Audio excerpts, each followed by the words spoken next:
Video ini merupakan seri memahami sekolah nomor 5 bagian ketiga. Bila dalam video sebelumnya kita telah mempelajari ke-6 prinsip dasar pengelolaan human resource, kali ini kita akan mempelajari tema interpersonal and group dynamics atau dinamika antar pribadi dan kelompok. Video ini berbeda dengan video sebelumnya. Di bagian mana? Nah, kalau di bagian sebelumnya kita berbicara secara metaforis tentang brick atau batu bata yang berfungsi sebagai materi utama bangunan.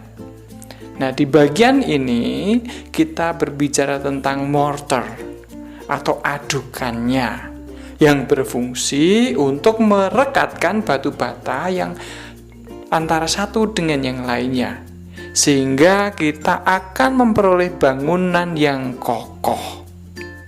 Yang menjadi pertanyaan adalah komposisi adukan atau mortar, khususnya di dalam frame SDM, itu harusnya seperti apa?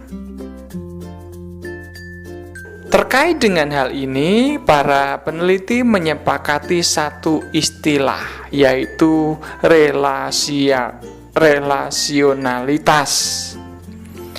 Dalam banyak buku manajemen, bidang relasionalitas ini cenderung sedikit terkesampingkan. Mengapa? Karena ini merupakan wilayah sangat elusif, sulit untuk diraba, sulit untuk dipegang, sulit untuk dicari bentuknya, karena terlalu lembut di satu sisi dan sekaligus terlalu kompleks di lain pihak. Namun toh kita tidak bisa begitu saja meninggalkannya, mengingat bahwa ini adalah wilayah yang sangat-sangat penting. Dalam konteks relasionalitas ini, biasanya ada 3 pertanyaan pokok yang diajukan. Yang pertama adalah, apa yang sesungguhnya terjadi di dalam relasi internal di sini, di lembaga ini? Ya, pertanyaan yang kedua adalah, motif-motif apa saja yang ada di balik perilaku orang-orang di dalamnya? Dan pertanyaan terakhir adalah, apa yang bisa saya lakukan? Para teoritisi sumber daya manusia meyakini bahwa tanggapan pribadi yang konstruktif tetap dimungkinkan, sekalipun kita berada dalam situasi yang secara politis sangat menantang.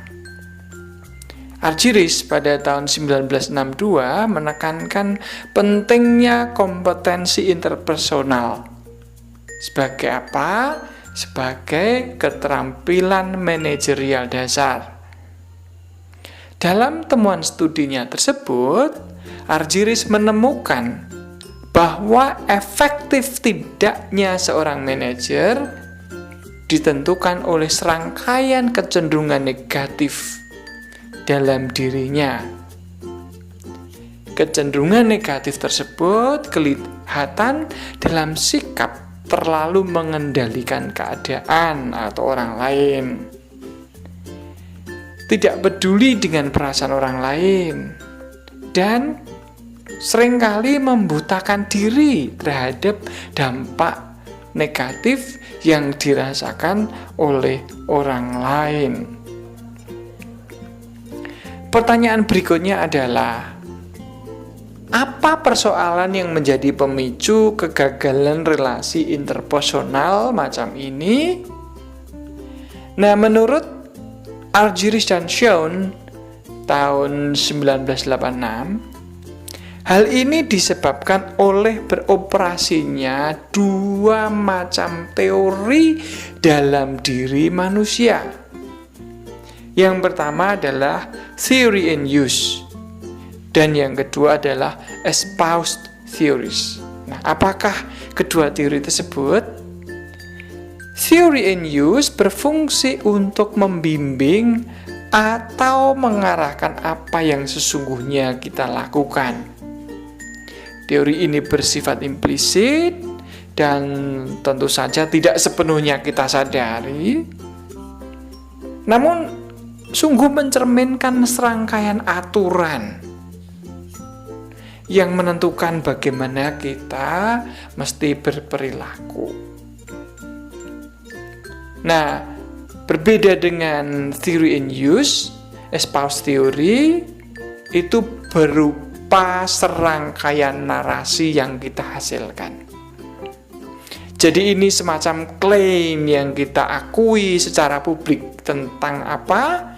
Tentang siapa kita sesungguhnya, apa yang kita pegang sebagai kebenaran, apa nilai-nilai yang kita yakini dan perjuangkan. Dengan kata lain adalah espoused theories itu mulut kita, pikiran yang muncul dalam kata-kata kita.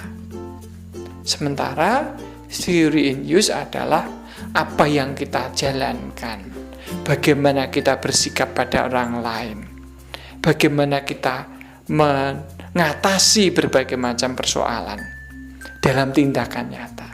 Dan itu selalu ada gap ya di dua hal tersebut. Dalam exhibit 8.1 berikut ini digambarkan ringkasan theory in use. Hanya saja tulisannya itu sangat kecil.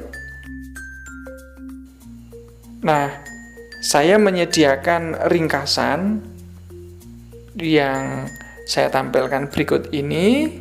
Namun tentu saja mohon maaf, hasil terjemahan memang cenderung lebih panjang daripada teks sesungguhnya.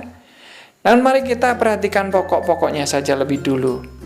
Pada kolom paling kiri kita melihat adanya 4 nilai dasar yang ke bawah itu.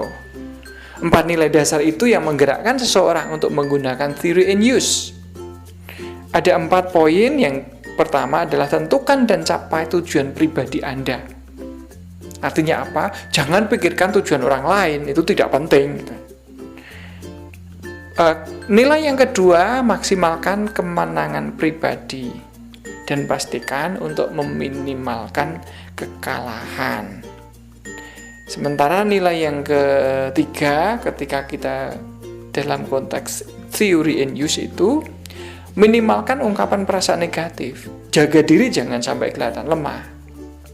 Dan yang terakhir, nilai keempat adalah berusaha untuk selalu rasional. Nah itu tolong perhatikan baris kolom paling kiri, yaitu 4 nilai dasar yang kemudian menjadi pendorong manusia. Nah, kita lihat yang paling pokok itu ada di baris paling atas, dari kiri ke kanan. Ya, paling kiri itu ada nilai-nilai dasar yang Anda perjuangkan, kemudian diikuti strategi apa yang diambil, tentu sesuai dengan matriks nilai-nilai dasar tersebut, diikuti konsekuensi terhadap perilaku diri kepada sesama, dan yang terakhir itu konsekuensi terhadap pembelajaran. Untuk itu mari kita pelajari lebih detail satu persatu. Dan untuk 2 nilai dasar yang pertama, yaitu tentukan dan capai tujuan Anda, serta maksimalkan kemenangan, minimalkan kekalahan. Nah, ini bisa dijelaskan sebagai berikut. Ketika kita menargetkan tujuan pribadi kita, strategi yang kita pakai adalah fokus pada diri sendiri. Itu artinya kita tidak merasa perlu untuk mendengarkan orang lain. Kita menutup diri dan tentu tidak merasa perlu memahami apa yang dialami orang lain juga. Terkait dengan nilai kedua, yaitu memaksimalkan kemenangan dan meminimalkan kekalahan, strategi yang akan kita pakai adalah selalu mengutamakan kepentingan diri. Kita ciptakan tembok untuk pertahanan diri, dan kita cukup puas dengan keyakinan diri kita. Kita puas dengan asumsi-asumsi dasar kita. Kita tidak merasa perlu untuk menguji kebenaran asumsi-asumsi itu. Jadi itu cara berpikir di 2 nilai dasar pertama. Mari kita lanjutkan untuk 2 nilai dasar yang berikutnya. Pada nilai ketiga dan keempat ini yang kita targetkan adalah meminimalkan ungkapan perasaan negatif dan berusaha sejauh mungkin untuk rasional. Strategi yang kita jalankan adalah kita lindungi diri kita perkuat cara kita mempertahankan diri kita. Kalaupun kita menguji asumsi-asumsi dalam otak kita, dalam perasaan kita, itu dilakukan secara sepihak atau unilateral, hanya pada diri dan dengan diri sendiri. Untuk menargetkan rasionalitas, strategi yang dijalankan adalah berusaha agar tidak pernah bingung. Hindari persoalan-persoalan yang berat, apalagi diangkat di muka umum. Implikasi dari kebiasaan ini jelas. Tentu negatif ya. Kesempatan untuk belajar secara terbuka hampir pasti tidak akan pernah diperoleh. Model pertama atau theory in use ini mencerminkan organisasi sebagai tempat yang berbahaya. Anda sebagai anggota di organisasi itu harus melindungi diri sendiri. Dalam kondisi yang penuh bahaya macam ini, ada kecenderungan yang tercermin di dalam 6 langkah sebagaimana yang diidentifikasi oleh Argyris dan Jones berikut ini. Nah, ke-6 langkah itu mempunyai karakteristik yang sama, yaitu finger pointing. Jari telunjuk mengarahkan kesalahan pada orang lain. Nah, yang pertama itu mengasumsikan bahwa persoalan disebabkan oleh orang lain. Artinya tidak ada kesadaran diri bahwa dirinya itu tidak sempurna. Itu pasti di dalam konteks situasi yang berbahaya, menurut temuan Argyris dan Jones, pasti yang dicari adalah orang lain yang bersalah. Kedua, kita terjebak untuk mengembangkan diagnosis dan solusi pribadi dan sepihak atau unilateral. Kalau ada persoalan, hanya akan diberikan sendiri, unilateral, sepihak. Tidak siap untuk menerima masukan atau pertimbangan dari orang lain. Ketiga, mengingat bahwa orang lain itu adalah penyebab persoalan. Pastikan bahwa orang itulah yang harus berubah. Keempat, jika orang tersebut berkeras hati atau terlalu membela diri, itu sekali lagi menegaskan bahwa orang itulah yang sesungguhnya bersalah. Nah, langkah ketiga dan keempat ini sama-sama menegaskan keyakinan bahwa dirinya sendiri itu baik, benar, tidak punya sedikit pun dosa, dan seterusnya. Langkah kelima, menanggapi resistensi dengan semakin memperkuat tekanan, melindungi atau menolak orang lain. Dan keenam, jika upaya Anda kurang berhasil, itu karena orang lainlah yang bersalah. Jadi dalam hal ini, sekali lagi saya tegaskan, keenam langkah ini, keenam tahap ini, menjadi karakteristik yang umum ditemukan di dalam organisasi yang toksik, yang sangat beracun, di mana orang merasa harus waspada dengan serangan orang lain. Bagaimana dia selalu mencari cara untuk melindungi diri dan sewaktu-waktu bisa menyerang orang lain. Nah, ini adalah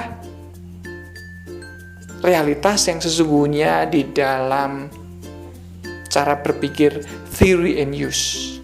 Ya, nah, mari kita lihat.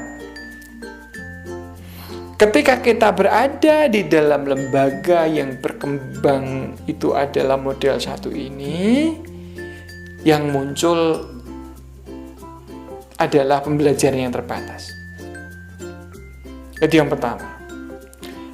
Yang kedua, tentu saja relasi yang kaku dan tidak nyaman di antara anggota masyarakat atau anggota komunitas di dalamnya. Dan implikasi yang ketiga tentu saja penurunan kualitas pengambilan keputusan. Maka tidak mengherankan di dalam lembaga yang ditandai dengan cara berpikir model 1 atau theory in use ini,